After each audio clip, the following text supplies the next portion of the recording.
When I was 9, I had this nightly ritual of sitting on the floor with my legs under the coffee table, working on some kind of craft. One night, while I was shoving beads into Play-Doh, my dad came in to remind me that I had left a dish in the sink. I said, "I'll take care of it," and I went back to folding glitter beads into my blue mush. A few minutes later, he came back and sat across from me. He sat there quietly for a moment, waited for my eyes to meet him, and then said, "Nicole, the only thing you have in life is your word."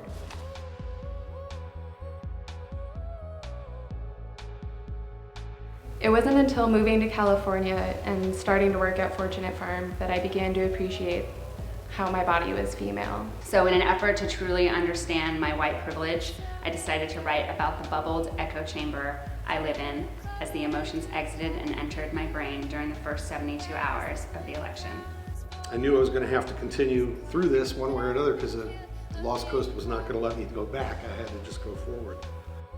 I had made a hobby out of marriage for a few years and had married 3 times, so I figured out I wasn't very good at that hobby and I might want to pick something else because I could do the marriage stuff part, but the picking the person to marry wasn't too good.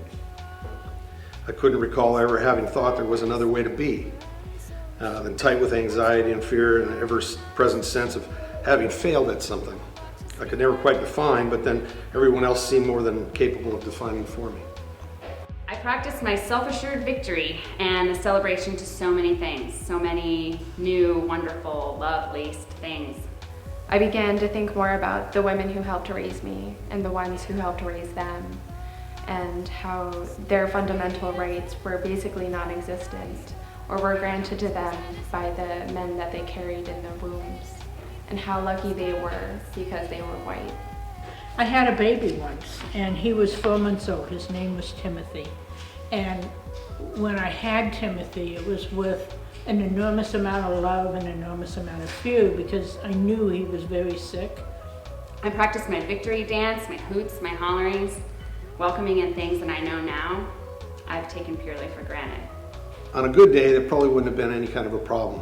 But with my feet, my particular problems, it was never a good day in that regard, and it was foolish of me to do this on my bare feet in the first place. I remember standing with her on the sidewalk outside of her house. I was holding my clipboard with her forms and wearing my tool belt and knowing that I was completely useless. I felt like I was witnessing a really vulnerable moment in a person's life when they have to say goodbye. And she put her hand on my shoulder, and at that moment someone called for my attention, and when I turned to look back, she was already walking down the sidewalk.